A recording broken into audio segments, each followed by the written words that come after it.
Alright guys, in this video we're going to go over how we scaled one of our e-commerce clients from $49,000 a month during the month of April to over $130,000 in sales during the month of October. So just about 6-7 months with our social ads and our proprietary hidden customer avatar script UGC framework. And before we jump into the detailed breakdown, I'm going to give you the whole system, like everything that we did for this brand step by step, so that you can potentially go and implement it yourself. If you're an e-commerce founder or an agency that's looking to generate better results for your clients, here's proof of the results that we generated for this brand. This brand is on WooCommerce. Unfortunately, it's not Shopify. So this is a screenshot of their backend. April, $49,000 here when we took over the ad account. Flat curve or even a declining trend. And then since then, May 66, June 66, July was the first month where we hit our $100,000 in sales. And then in October, we managed to hit just below 130K in gross, in net, and over 135 in gross sales for the company.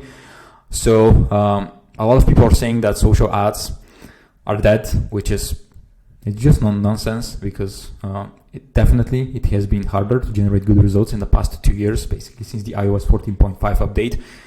But of course, that's the beauty of the game. If you don't adapt, if you don't evolve, you are never going to hit the goals that you aspire to. And having the right strategy will allow you to profitably multiply your revenue multiple times, as it was the case with this brand right here. So in this document, I'm going to lay out the exact steps we took to scale this subscription box brand from 49 in April with a flat growth curve, as you can see here. Last year, for the majority of the year, it was just flat, to over 130K during the month of October, and projections to hit between 150 and 175 during the month of November, because obviously it's Black Week, Black Friday, Cyber Monday. We have a lot of promotions going on. Actually, yesterday we launched our first promo, and it has allowed us to increase our daily sales 3 times. So potentially we might be able to hit 200, but that's of course a very hard. Would be very hard for us to achieve. So you will get the full breakdown of how we used our proprietary system to create converting UGC content that people just fall in love with. So here's the agenda for today. We had 3 different stages of growth. First one was analyzing the account, identifying the ICP of the brand, and producing the first pieces of UGC content. Second step was setting the right foundations in the ad account.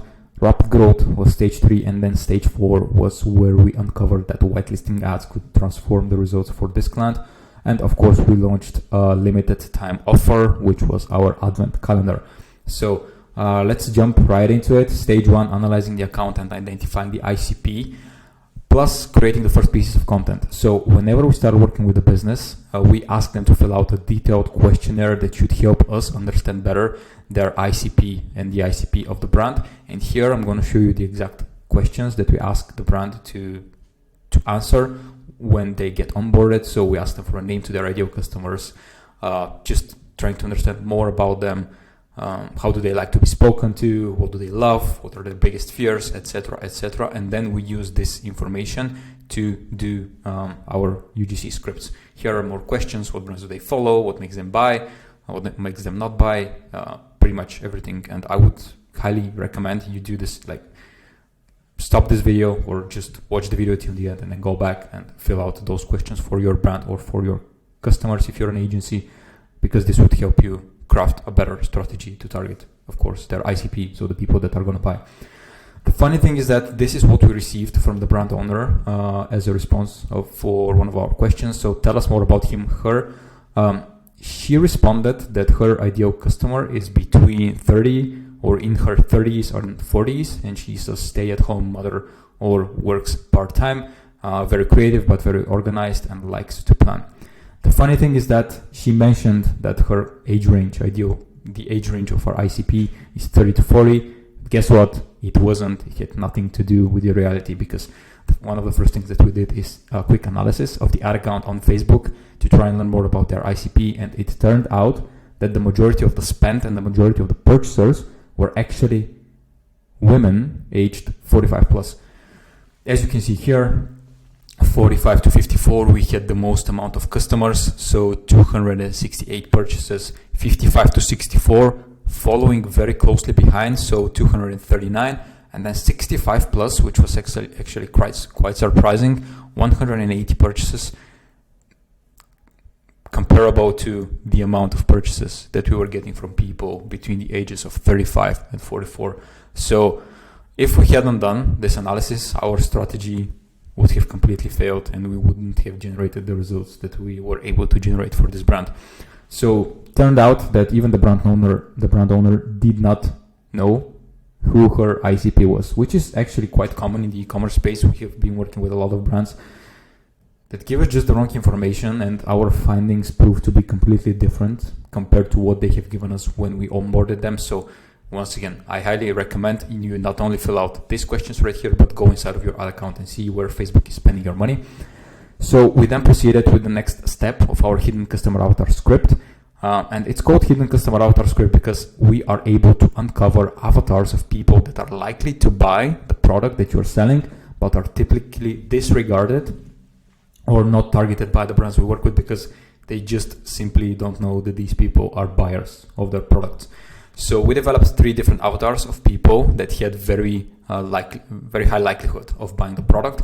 And this is the customer avatar sheet that we fill out before, or I guess at the beginning of our creative strategy.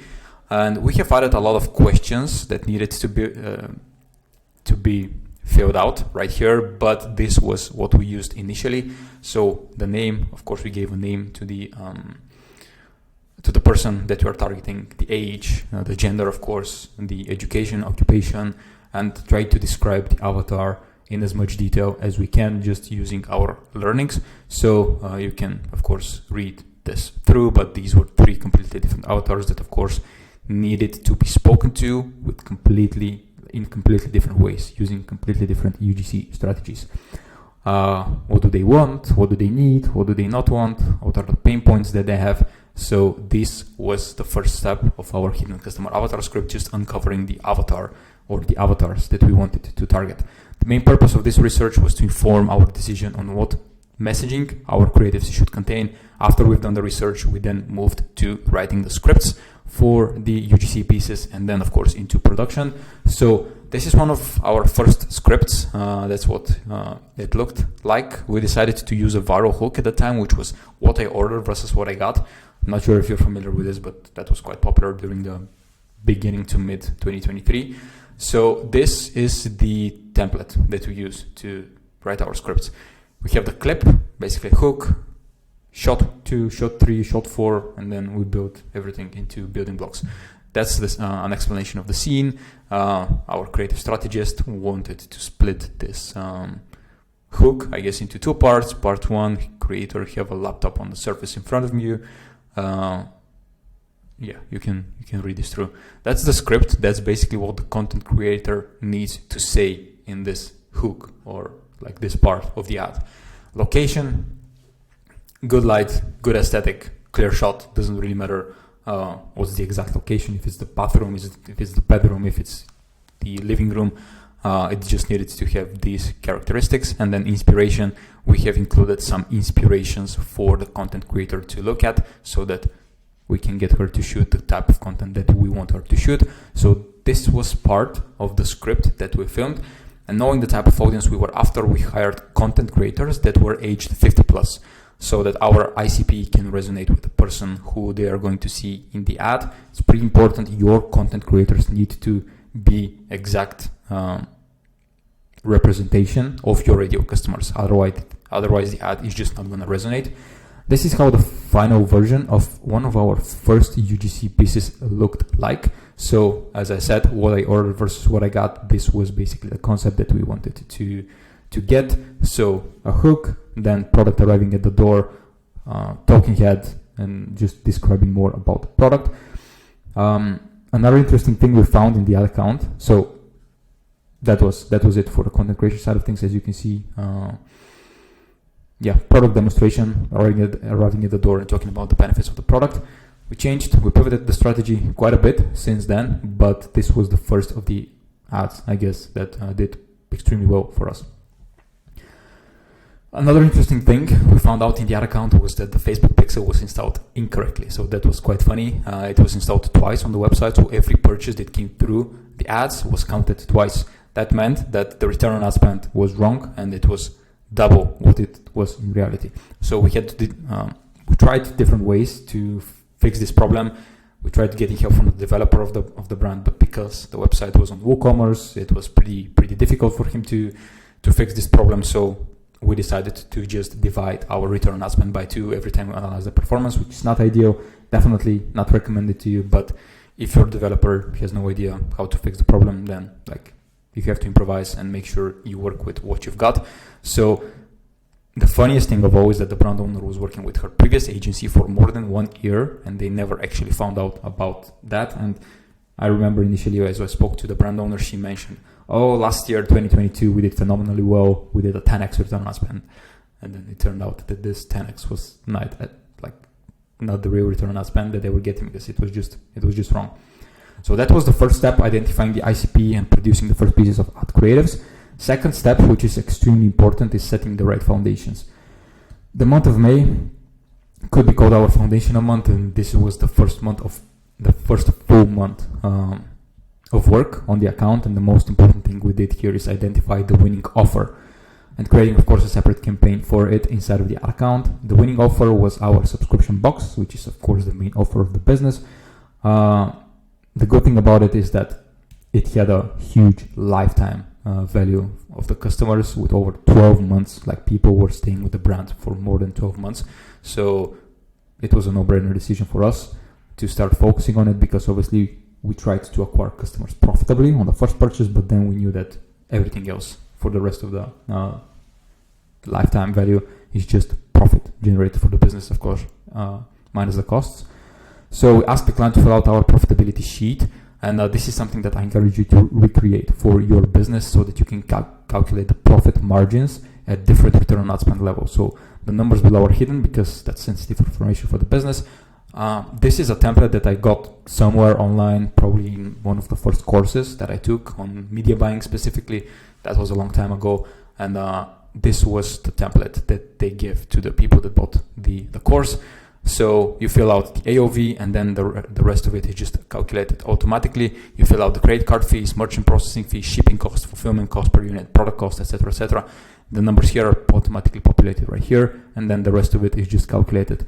So because the brand had a pretty low contribution margin, we decided to target a return on ad spend that gave us a 10% profit margin. So this one right here, we knew the break even, and then we were targeting a 10% margin, so the 10% profit on the first purchase, because that allowed us to make profitable first sale, so that we don't lose money, while knowing that over the next 12 months we'll be accumulating even more profits from the same customer. We then created the main campaign for the subscription box offer, which we're actually still running to this day. This is seven months later. Of course, completely different ad creatives, completely different system, but it's the same campaign. And then we decided to include 3 main ad sets inside for the purpose of creative testing. So we had 3 different creatives, one of them being ASMR, what I ordered versus what I got, and then some organic content that went viral on the IG account of the brand. So that was, let me try to zoom in. Yeah, that was the campaign structure, like one campaign, ABO, and then here inside of it, just different creatives, same targeting, male, female, 18 to 65 plus, US, completely broad, automatic placements, and just different ad creatives inside of it. So as you can see here, we had a pretty good results. Keep in mind that you have to divide the return on ad spend by 2 because this was just wrong. But the ASMR delivered 11x return on ad spend. The thing is that it was just not sustainable over a longer period of time. So 11 divided by 2, that's what, 5.6 or something, 5.5. Here, what I ordered versus what I got, 2.5 real return on ad spend, and the organic content was actually the most consistent. It got the most amount of spend, 5.7 divided by 2, that's what, almost a 3.8x return on ad spend, which was quite healthy. It was actually hitting the margin, the target ROAS at a 20% margin, or I think it was a bit higher. So this proved to be extremely profitable for the brand. So the return on ad spend on the ASMR was the highest, but the viral organic content provided more consistent results over a longer period of time, which gave us a very good understanding of what type of content we need to be producing. So keep this in mind, what worked, so that you can basically see how we continued our creative strategy and basically what our next batches of creatives looked like.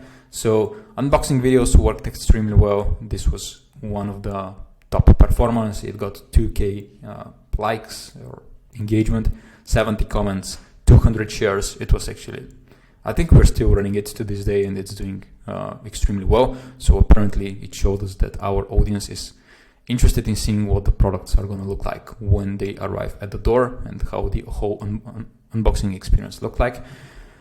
And then the next thing that did extremely well was product demonstration. So demonstrating the product and then how you can make use of it. It's just here the founder creating something out of nothing using the supplies from the subscription box. It's actually a quite interesting concept. People love it, love the products. They enjoy using the products. 1.5k likes, 40 comments, 123 shares. So apparently this was the type of content that we wanted, or that we had to use if we wanted to achieve success. In terms of campaign structure, around 40% of our budget was spent on this campaign above, the one right here, the ABO, manual bidding, I think, on this campaign, and another 40% we did spend on an Advantage Plus shopping campaign paired with our more organic content that went viral, which brought almost a 4x real return on ad spend. So 7.6, that's what 3.8x real return on ad spend. That's, of course, as you can see here, the month of May, 1.5k spent, 136 in AOV, and then multiply this by 3.6 and you're going to come to the real purchase conversion value. So during the month of June, we followed the same strategy, just scaling the budget by another 10 to 20%, but overall June, as you would see right here, it didn't bring much improvement to the ad account, and we were able to just sustain the return on ad spend levels that we were seeing previously. But what we did in June was actually prepare for the 4th of July sale, which was actually huge, because stage 3 started with the 4th of July sale that we did for this brand. It was a big month for us. We were able to scale our ad spend by 100%, going from 6k to 12k in ad spend in July, and it was also the first month where we did $100,000 plus in gross with 96.3 in net sales, which was a phenomenal achievement. We did this, like, we 2x'd the revenue of the brand in like 90 days or something, a bit more than 90 days, which was quite significant. Like, it was nice. We executed perfectly the 4th of July sale, which brought over $18,000 in sales in just 3 days, because our promo went live on the 2nd and ended on the 4th. So 2nd, 3rd, and 4th. We did a 6k a day on average, which were the 3 top selling days for the brand in its history. So that was quite nice. During the month, we kept accumulating customers for our main offer, which was the subscription box, and on the 27th, which was the day of the renewal, we saw an increase of 20% in renewals compared to the month of June. And then since then, we have been seeing a consistent increase in renewals every single month. How we did this? Using our learnings from the months prior, we knew that the top performing content was demonstrating the product in use and creating something with the help of the supplies from the subscription boxes.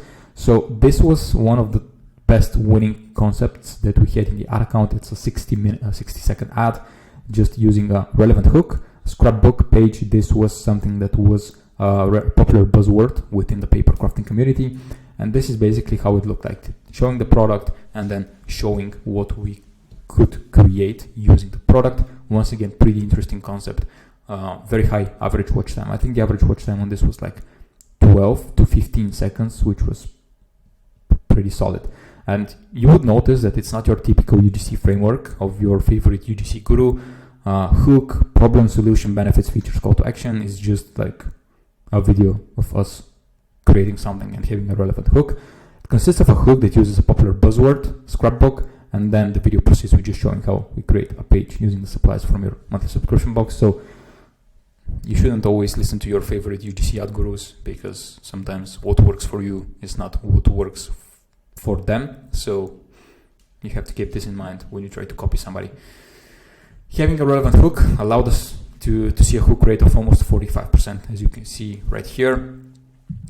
It was 44.92 thumbs up rate, which was crazy high given the fact that we generated 71,000 impressions.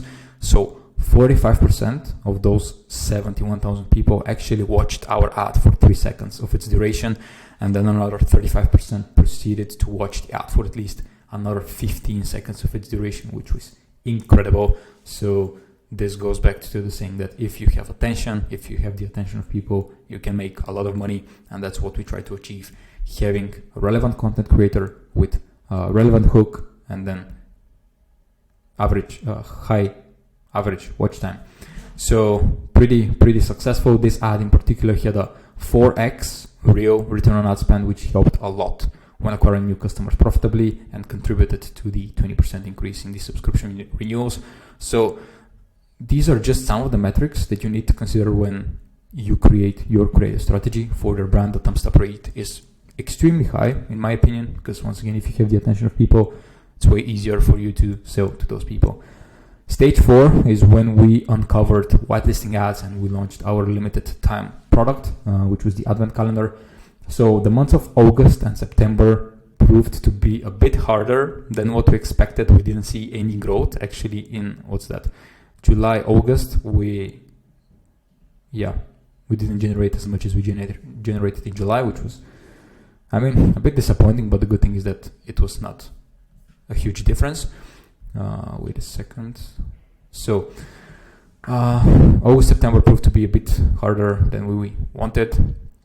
So we had to really think out of the box if we wanted to scale the account, because the CPA was on the rise, top performing ads were fatiguing, and we continued our creative strategy testing, but we were not able to find any other winners that would lift our return on ad spend. Unstable performance continued during the month of November, October, and as you can see, it looked quite bad. Everything was red. We were barely making any money. I think we were actually losing money during the first 2 weeks of October. But then, as you can see, from the 17th, a complete change in the strategy led to 300% increase in our return on ad spend. So everything was red until we introduced our whitelisting ads to the account, which turned everything around for us. The business had a great relationship with 2 of its brand ambassadors that were actually happy to give us access to their Facebook and IG pages so that we can run ads through those pages.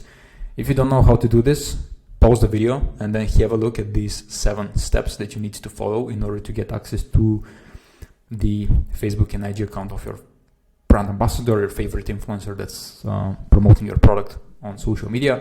So that's basically how you do this. This approach allowed us to go from 137 in return on ad spend during the week 2 to 3.2x during week 3. As you can see here, the change was quite significant, and since then we've been able to scale quite a lot. I'm not sure why this is not loading. Okay, it did. So 137 week 2, 3.2 during week 3, and then 4.5 during week 4, which was absolutely insane. We were able to scale our budgets from $265 on the 14th to $700 a day on the 28th. So that's almost a 3x increase in spend, and then we were able to hit like 1 to 1.2k a day in the following weeks, which was great. So highly recommend this strategy. And week 4 was when we actually introduced the first of our Q4 offers, which people really went crazy about, which was our advent calendars. The brand knew that during 2022 the advent calendars did extremely well, so they wanted to launch the same promotion, and we had to take an unconventional approach in terms of the ad creative strategy. So we decided to show some behind the scenes footage. So we wanted people to create a genuine connection with the brand. So we showed how the brand owner and her team reacted when seeing the advent calendars for the first time. And that's how the videos looked like. They're a bit longer, but they did phenomenally well, like pretty well. And I'm going to show you some of the stats that we had for these ads. As you can see here, a lot of B-roll footage combined with great editing, and then this was basically, this is what the ads look like. So if you want to know the results, these are the results. And as you can see here, the campaign was targeted towards United States, completely broad. Advent calendar, we did 2 different setups: dynamic creative testing with regular testing, and then dynamic creative testing, same ad creatives with just regular testing. What we saw was that dynamic creative testing was not working as good, because the dynamic creative ads had a 7x return on ad spend, whereas the regular testing ads had a 10x plus. So that's real, that's fake, like the wrong return on ad spend divided by 2 to get the real numbers. But overall, we were getting a 4.5x return on ad spend. The AOV was a bit higher, whereas the cost per purchase was pretty low. So that's how the ads performed. And the soft metrics on those ads looked quite good, with 7 seconds in average watch time. Thumbs up rate, not as high as what we wanted it to be, but the people that saw the ad and went through the first few seconds of the ad watched it for much longer. 7 seconds in average watch time. As you can see here, the unique outbound click-through rate was 5% and above, which was crazy. Like, that was extremely good for us. The cost per click was super cheap. So basically, this is pretty much everything that we did for this brand, so that we can scale them from $49,000 to $130,000 a month within 6 to 7 months. And while the revenue graph might look perfect, as you can see, it was just a consistent growth. I have to tell you that it was not perfect on the back end. Like, we had many roadblocks, we faced many difficulties. At some point, we were just banging our heads against the wall, thinking, what should we do in order to improve the performance, and what's the next step in order to scale the brand much further.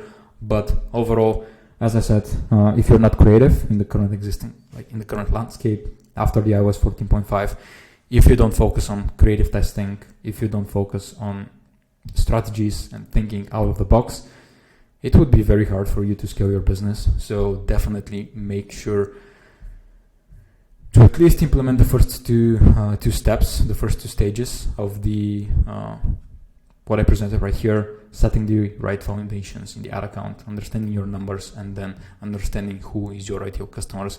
Without this, it's going to be impossible for you to generate the results that you want to generate for your brand. So that was pretty much it. I appreciate your time for watching this video, and hopefully I'm going to see you in another video very soon.